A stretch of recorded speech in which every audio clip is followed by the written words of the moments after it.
Hello and welcome to Take This TV, the television book club podcast where each week we watch an episode or two of our favorite shows. We talk about it with our friends in the fandom. I am Carmen Askernes, and I'm joined as always by the amazing Kimberly Woods. Hello. Hey, hot potatoes. And this season, we are watching Three Body Problem. And today, we're on episode 7 out of 8. It's called Only Advance. The description. A bold proposition for the Staircase Project puts the group at odds. Will weighs his options. Ye returns to familiar place. Dun dun. This is your warning if you have not watched all the previous episodes to go ahead and do that now and then come and join us. So, Yes, Carmen. or you will have a 3 spoiler problem. Yeah. What did you think of this episode? You know what? I like this episode a lot because Will is my favorite character, and I feel like he's the heart of the show. And I'm so glad that we had so many moments with him. And I was, like I said last time, was really curious, like, how does he fit into all of this? And yeah, I feel like I should have seen that coming, but I didn't. So it was great. Yeah, I agree. Yeah. I really thought he was the heart of the story. I really love the kind of love story that it made this episode. Like, the fact that a lot of the things he was doing was because of his love for Jen. Yeah. I thought it was pretty beautiful. When he confesses his love for her. Wait, does he? I thought he did it mostly through his actions. But when she's there with him, before, like, and he's like kind of out of it or whatever, and he says that he loves her, and then she like cries with him. Yeah. I think I love it so much too because it's like he almost didn't even need to say it because every single thing he was doing was for her. And he didn't, I like the fact that we find out too, like he didn't even tell her that it was him that purchased the star. Like she'd only found out in the end from our main guy. What's his name? Wade? Thomas Wade. Yeah, Wade. Thomas Wade, yeah. Yeah. Also the fact that, I mean, that whole scene where like Saul is with him, it's just Saul, and he has to press the button like 5 times to say that yes, he wants to die. And I'm like, oh my God, hurry up, Jen, hurry up, make it. Like he's pressed it. I was like counting like how many times he was pressing it, hoping like Saul was gonna stall him some more. And the fact that she doesn't make it is so tragic, you know, like by the time she gets there, his brain's already out. It's just really sad. And then the visuals too of him and the boat, like, you know, that she had put on the ocean for them. It was so beautiful. Yeah. I love that she doesn't make it.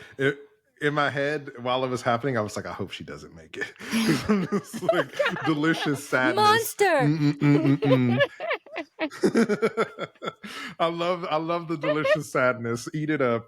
The beautiful tragedy. So do you think she's going to be like talking really to his head moment. Now? Oh, yeah, she'll be holding it. Sorry, I didn't. Giving a Shakespearean monologue. You don't know what this means. This is the start of her villain arc, yeah.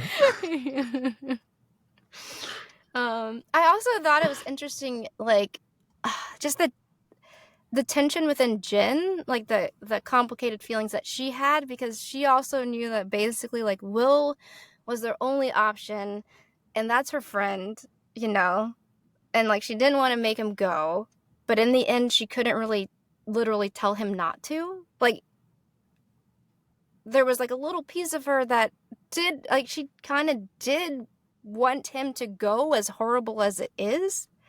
And you could kind of see that in the scene. Like, he was like, you're not going to tell me unless you tell me not to. And at that point, he'd already won the argument. And she knew she'd lost the argument. But, like, you know, there's that small piece of her as a scientist that's, like, wanted it. As horrible as that is. I love that he tells her, like, if you don't want me to go, then I won't. And she can't because she knows that they need him to go. He's our only hope. He's the only. And Obi-Wan I was Kenobi. laughing at the moment when Raj was like, "Save me!" Yeah. When Raj was like, "Oh, Will gave this to you." Like, "Oh, that's weird."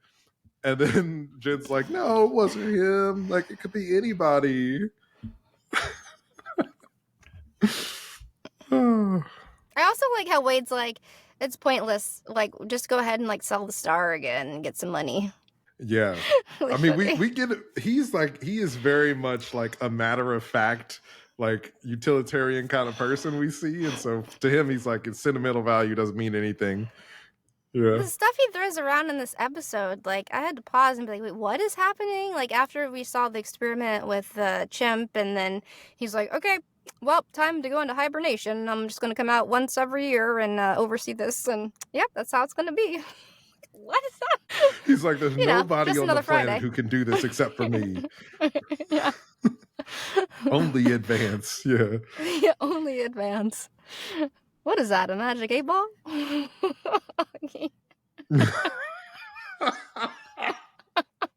Augie is the wildest character in this show. What did you think about her decision to leave and, go take her research and release it for everybody to... I love that part. I mean, also, I think the show is at its strongest when we see the friend group together. And I love that scene where she tells Jen that she can't stay. And, she tells Jen that, she loves her, but she can't stay here. And they have that sweet goodbye. I thought that was really great. And I loved Augie, uploading everything open source online so that people can use the tech. She cites how it's happened before at other companies, and I'm like, I feel like that was a thing, but I feel like because that would have been in our lifetime, and then all of those things would happen. And so I'm like, I feel like those are things that happened, but I don't remember. But I just think that it's cool because it's the idea of scientific advancement and knowledge, essentially, the scientific knowledge being open source and being something that is available to the public instead of this owned by a private company. I love that idea, and that she's fighting for that. Because I mean, in one of the first episodes I mentioned of she was like, "You need me," and I was like, Augie doesn't know how corporate America works. And so I like that this is more realistic of yeah, they would not care at all about Augie. So yeah. I also think it's weird that her partner or whatever who she's visiting and telling this to is also the guy who's invested in Dashi's son's idea about investing for, future escape. I'm like, what is going on with this guy? Yeah. I thought Dashi's son, I don't remember his name. He's only shown up a few times, but I love I was cracking up when he was talking about his idea. I'm not going to name names, but it reminds me of certain things, of certain projects that people have made, and they're like, hey, you can give us money and we promise that you'll get this thing. And people are like, oh yeah. And it's just this total, as Dashi said, bollocks. Yeah. but I can see that the person, the investor guy, he's like, oh, this is a chance for us to make a lot of money, because now that everybody's talking about space and the Sofans will be able to get people to buy into this. So I'm curious to see if they try to actually make this into a thing, how that ties in with the Sofans and everything else that's happening, or if this is just that guy taking advantage of some kid. What I liked in this episode too is that everybody knows that the Sofans are watching. So it's at this point, everything that everybody is doing, they're doing with the knowledge that the Sofans are watching. And people are trying to give Always certain signals or give secret messages that the Sofans can't pick up on. And Wade has this thing in the beginning around the time when Augie talks about the magic 8-ball, where he's like, I'm thinking of a number between 1 and 10. What number am I thinking of? And they're like, I don't know. And he's like, well, exactly. Sofans don't know our thoughts. They don't know if it's in... So we have that moment, and then there's that wonderful moment of when Jay and Saul both visiting Vera's grave. And when Jay has this tells a joke, right? This joke about Einstein being in heaven, and he was given a violin, which was his favorite instrument, and he was told, like, don't play with God. But he heard God playing and he couldn't resist, and so he played with God, and then they got his instrument taken away, and angels came back and like, we warned you, don't play with God. And at the end, she's like, jokes are important. We wouldn't survive without them. Hint, hint, nudge, nudge. And so I'm like, oh yes, I'm loving this. Like, okay, so yes, jokes are one way. We've like seen like fables, like they don't understand fables. So I like getting introduced to like what elements are they using that the Santi can't pick up on. And also she seemed to be saying to me too, like, not only jokes work, but maybe like get back to work or something. Like there was another message within that message of like, they say don't do doo-doo, like don't play with God, but wink wink. Maybe get back to your research, Saul. What did you think, Carmen? What was she trying to say? I mean, I love the coded message. I do think that I wish it was a little more subtle, but at the same time, I think that is good that they explain it. I mean, she does mention that like Saul is supposed to be like the most intelligent out of the friend group or whatever. Mm-hmm. And we haven't really seen him in action. And I mean, I guess looking at it from the angle of like maybe he was grieving after Vera died and he's just kind of walked away from everything. I guess it's like she's trying to help him get back into his research because it may be important. And she's trying to give him the key to survival or at least to how to fight the Sofans and everything. So I'm interested to see what happens. I mean, I hope that there's more than one season because I'm like, what's going to happen with one episode left? I think there has to be. That would be a tall order to wrap this up in one episode. That would be wild. But I also like this idea because she mentions like humor is very specific to each person too. Like some jokes only two people can understand because of their history. So I'm hoping that maybe we get to see this in action a little bit with the friend group. Since they have a history with each other, it's like, how are they going to be communicating in these subtle ways that the Santi can't pick up on? I mean, I think that like using inside jokes and stuff like that could be interesting. I feel like we haven't had that much time with them all together so that we can feel like we're part of their friend group and like understand their dynamics and stuff. I feel like if this is not meant to be like, oh, hey, we can use jokes to secretly communicate, and it was just like a weird conversation, and I feel like it's really cringy. So I'm hoping that it is just like, oh, hey, you should like use jokes and other things they don't understand to communicate. Yeah. I feel like it has to be, because also like, again, in this episode, they bring up like Will makes some sort of joke. Again, like which fairy tale person am I going, like my head's going in this thing, which fairy tale am I? And we keep seeing him like holding that Fables book, so I'm like waiting for that to have some sort of significance here for them. I feel like it has to. They keep showing it. Yeah, it has come up a few times. It's been shown a lot. Yeah. Yeah. So I'm excited to see. But there was that moment when Will was talking. Oh yeah, me too. But there was that moment when Will was talking to Saul and he was saying that like, when you're out there, you're going to be all alone and they could essentially bring you back. The Santi can bring you back and experiment on you and kill you and keep you from dying and all this kind of stuff. So I wonder, because we've seen the Fables book with Will most of the time, if that's something he can use against the Santi if he ends up being their prisoner or something like that. So I don't know. I mean, if he, I don't know what's going to happen. It's very, very weird now. And so I like that it's weird, and I'm excited to see what happens. Yeah, me too. I mean, I'm also excited for the possibility of it might not mean that Will is dead. like because of the technology of the Santi, like the fact that he could be rebuilt, like maybe he's not gone. So I don't know what it means, but I'm looking forward to seeing. I'm looking forward to seeing what it means. In Oh, this and then towards episode, the end of the episode, I was just gonna say, towards the end of the episode, we see Tatiana, aka Cigarette Girl, and she's like living in the woods, like eating beans or whatever, just like being weird, watching Mari or whatever she's doing. And then the Sofan is like, "We need you. You're one of us." And I'm like, dang, this girl is indoctrinated.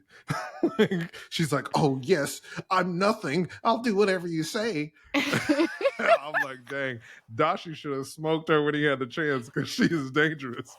the idea too, it's like, because it seemed like initially, I don't know, she might have been like acting out of her own when she was killing people. It seemed to be part of her like obsession with this that was driving her that far. But obviously the Sofans, the Santi, know that and seem to be like choosing her because of that trait. To go deal with Wenjie. Deal with.